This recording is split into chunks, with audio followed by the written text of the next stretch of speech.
Bavukanye bakunze ba Radio Maria Burundi, kaze muri kino kiringo cyo kuzirikana ijambo ry'Imana ryo kuri wa kane ukurikira Pasika. Turatari mu kanyamuneza k'intsinzi ya Kristo, tubandanye twinovura ico ciza cy'umukama, iyo ntsinzi y'umukama wacu Yezu Kristo yasinze urupfu. Ngibi rero bisomwa biza kudufasha. Igisomwa ca mbere cyavuye mu gitabo cy'ibikorwa by'abatumwa mu kigabane cya 3 ku murongo wa 11 gushika 26. Izaburi nayo ni Zaburi y'umunani.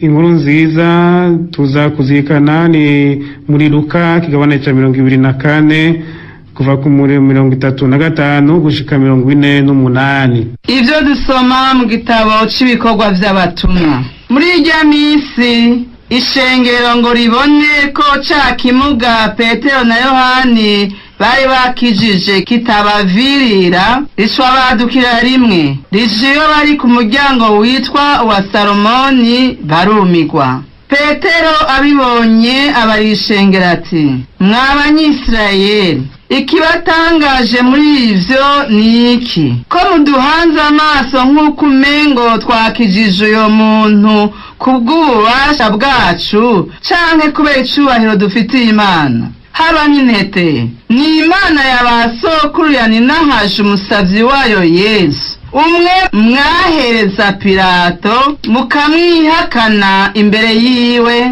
mukagira ko mukamugobera ngo amwice yagomba kumurekura. Mweho mwarihakanye intungane, umweranda, musabira ikigongwe umwicanyi. Mwari mwishenye n'ubuzima, noneho Imana yaramusubije ubuzima, natwe tukabibera ivyabona. Izina ryiwe twemeye niryo ryakijije uyu muntu mubona kandi muzi. Uko kwemera rero niko kwamutabaje amagara imbere yanyu. None rero bene wacu, ndazi yuko mwamwishe mwe n'abakuru banyu kukuyobegwa. Imana yaranguye ico yatumye abahanuzi bose kuvuga yuko Kristo azobabara. Nimwigaye rero muhinduke, mukiri ibicumuro vyanyu, maze ca gihe c'uguhembuka kiva mu nyonga z'umukama gishike. Imana ibarasane ko ize yabatabaza wa mucunguzi yabemerera Yesu Kristo, uwo ijuru ribwirizwa kugumya gushika ca gihe cyo guhindura vyose bishasha cavuzwe n'abahanuzi beranda ba kera. Nangwa Musa yavuze ati, umukama azobatorera muri bene wanyu umuhanuzi nkanje, muzokumviriza ivyo azobabwira vyose. Ubutazomwumviriza azocibwa mu bantu. Siwe gusa, abahanuzi bose kuva kuri Samueli n'abandi bamukurikiye bamye babura iyi minsi turimo. Murabuzukuru b'abahanuzi, mukaba nabo muri ya sezerano Imana yasezeranye n'abasokuru bacu, hamwe yabarira Ibrahimu iti, imiryango y'isi yose izohezagirwa kubw'abo umuryango wawe. Ni kubwanyu Imana yasubije muzima umusavyi wayo, ikongera ikamurungika ngo abahezagire mu kubakura umwe wese mu bicumuro vyiwe. Iryo ni ijambo ry'Imana.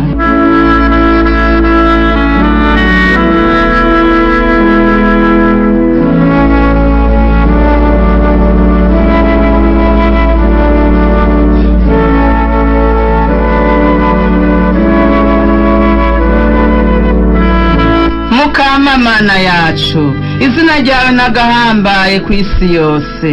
Mukama Mana yacu, izina ryawe nagahambaye ku isi yose. Ewe Mukama Mana yacu, izina ryawe nagahambaye ku isi yose yivikagera. Mbega umuntu n'umuki kumwibuka, canke umwana w'umuntu ko umugendera. Mukama Mana yacu, izina ryawe nagahambaye ku isi yose.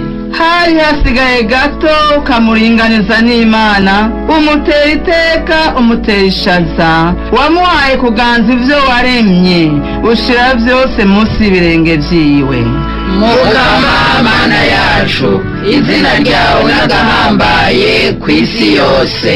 Vyose si intama, si imfizi, mbere n'inyamaswa zo mw'ishamba, si inyoni zo mu kirere, si ifi zo mu kiyaga, mbere n'ivyoga vyose amazi y'ibiyaga. Mukama Mana yacu, izina ryawe n'agahambaye kw'isi yose.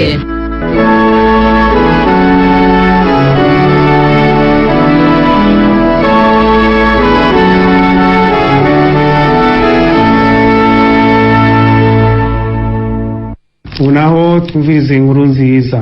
Muri rya minsi babigishwa bavuye Emawusi bariko baraganirira bamwe 11 na bagenzi babo bari kumwe ivyo babonye mu nzira n'ingene bamenye Yezu aho yamanyura umukate. Bariko baravugana batyo, Yezu aseruka hagati yabo ati nimugira amahoro. Ubwoba burabatera, bagira ubwoba, bagira ngo babona ikijiji. Arababaza ati niki gituma mutinya, kandi mwibaza iki mu mitima yanyu? Nimurabe ibiganza n'ibirenge vyanje, nimukekereze ni jewe. Nimukorakore mwitegereze, ikijiji nikigira umubiri, nikigira amagufa nk'uko mumbona. Ntibari bwemere kuko bari banezerewe kandi bari batamariwe. Arababaza ati nato kurya mufise? Bamuhereza akamanyu k'ifi karanze, aragafata ajya bose babona. Ababarira rero ati ivyo nivyo nahora nababarira tukiri kumwe, hamwe nababwira ivyo vyose vyari vyanditswe kuri jewe mu gitabo ca Musa, mu bahanuzi no mu mazaburi ko bizotaha. Hanyuma ababwenge ngo bashobore gutegera neza ivyari vyanditswe, ati vyari vyanditswe ngo Kristo azobabare, aheze yizure mu bapfuye, amaze gatatu mu kuzimu, kandi ngo kw'izina ryiwe ikigongwe abacumuye bagirirwa kizokwigishwe mu bihugu vyose, mbere bitangurire Yerusalemu, kandi nimwe muri vyabona. Dushimagize inkuru nziza ya Yezu Kristo. Kristo shemezwa.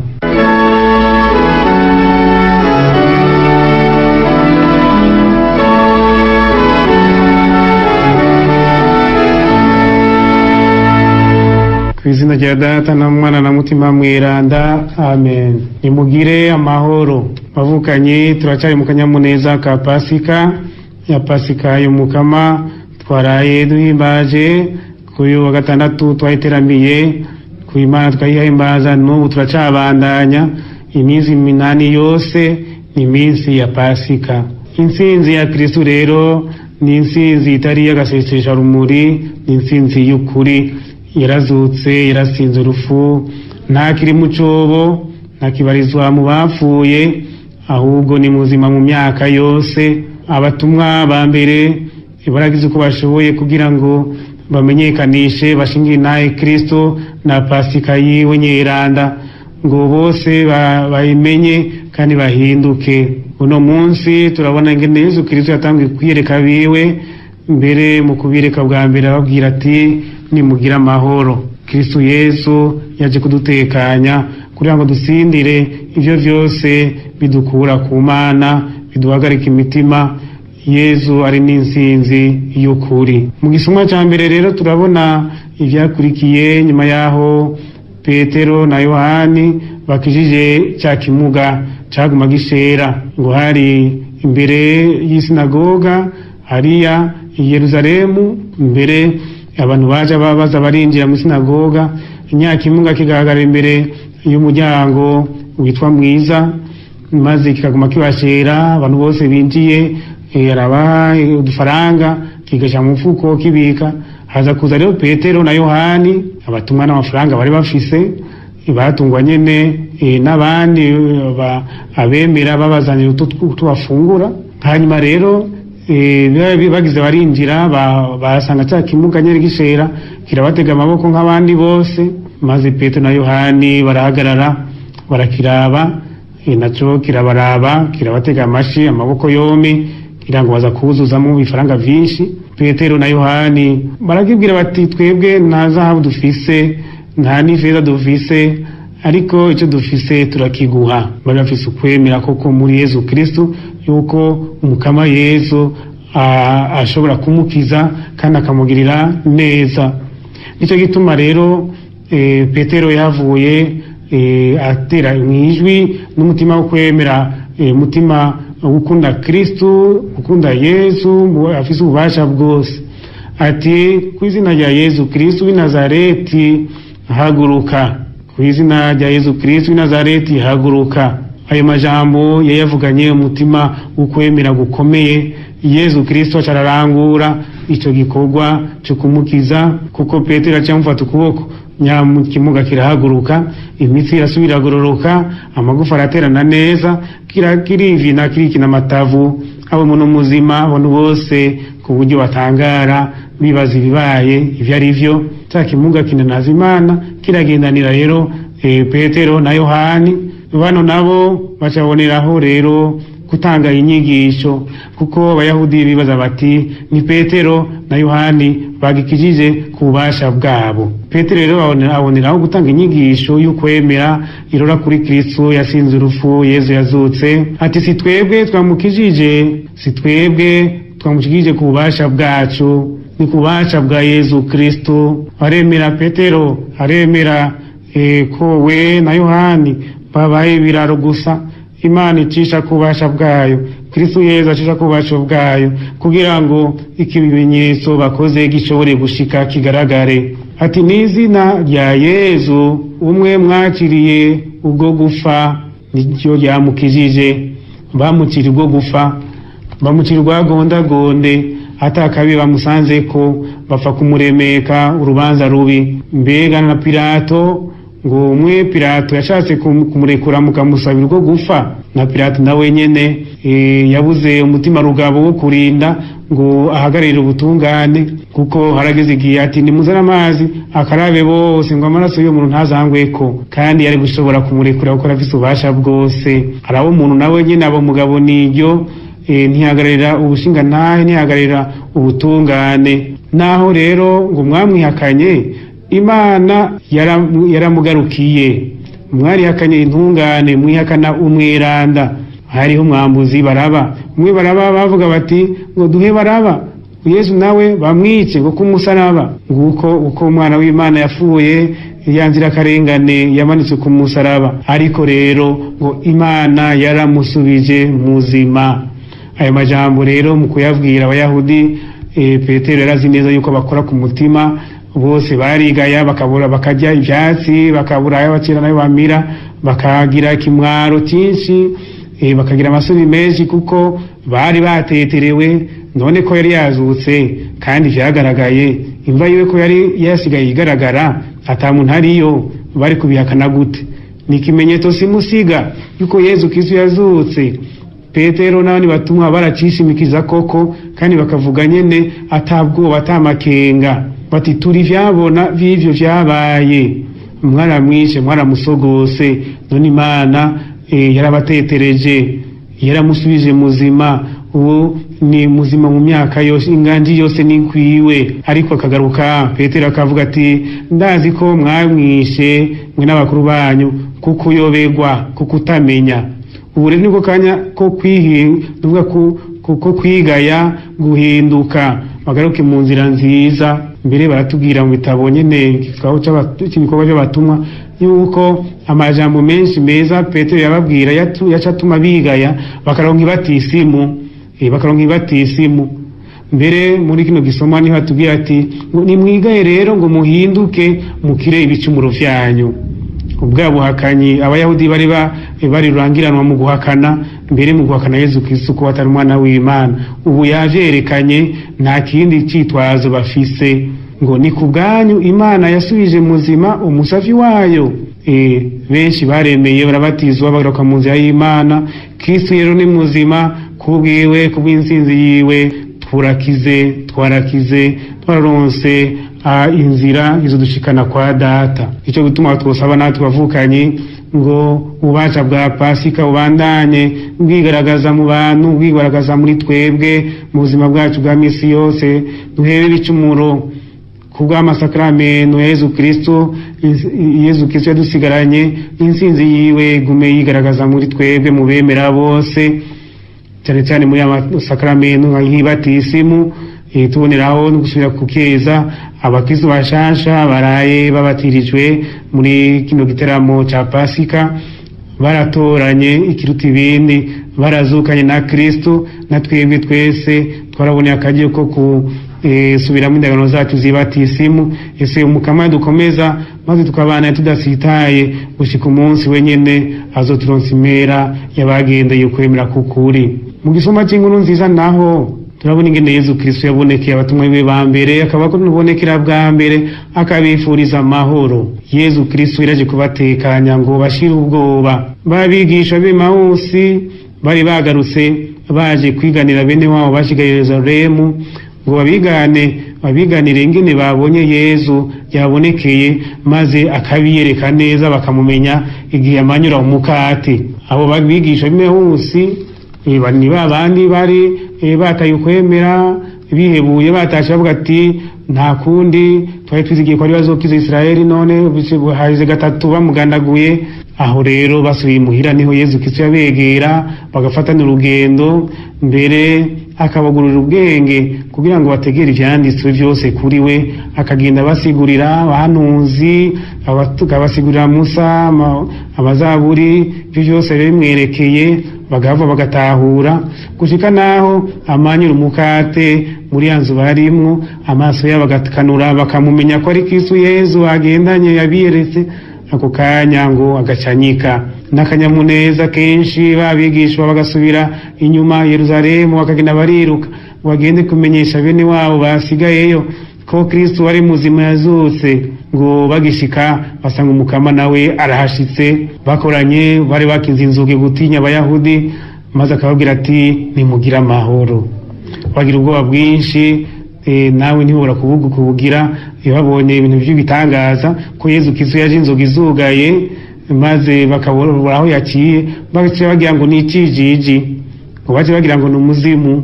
Ariko Yezu Kristo arabatekanya babwira yuko atari umuzimu, arabatekanya ngo bashire ubwoba, ngo nimutinye, rabe ibiganza vyanje, rabe ibirenge vyanje.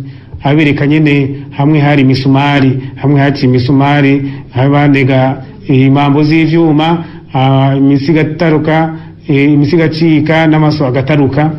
Inguma zaraboneka, zaragaragara, no uravuguye byaragaragara. Bati ni jewe, ntimukekereze, nimwitegereze neza. Baramukorakora ku mubiri, ni burabi umunagi ikiji nikigira umubiri n'amagufa ngaya, ni muraye ndafise ingingo zikwiye, mbere ngo nimuzane n'agafi ndabereke ndagafungure.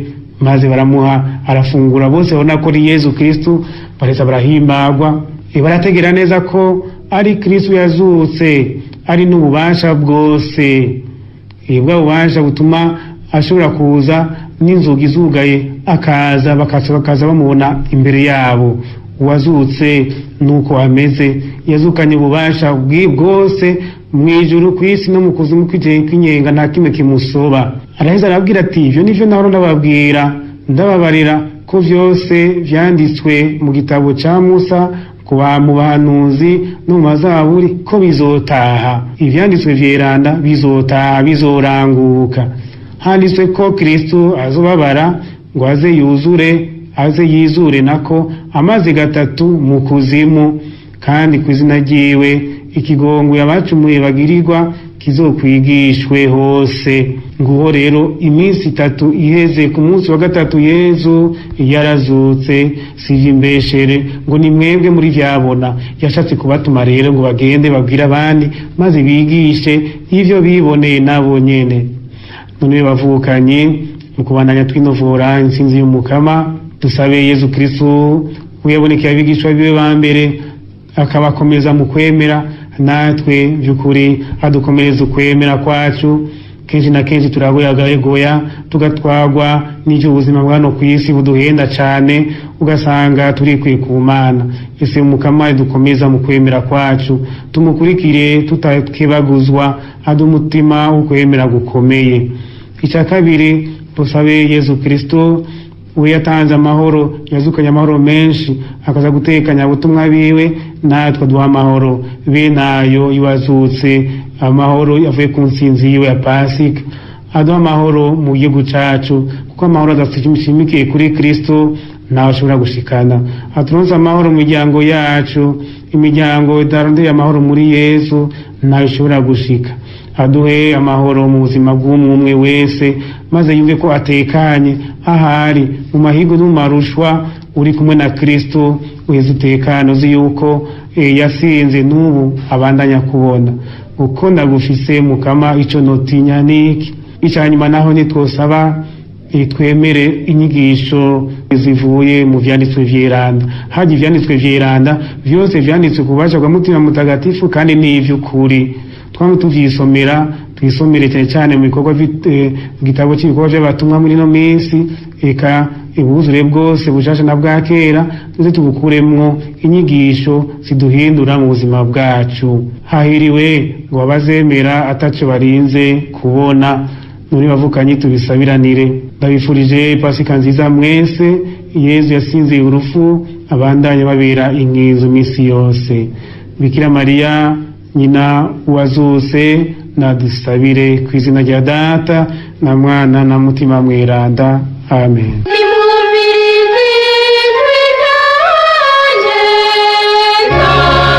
Imana ya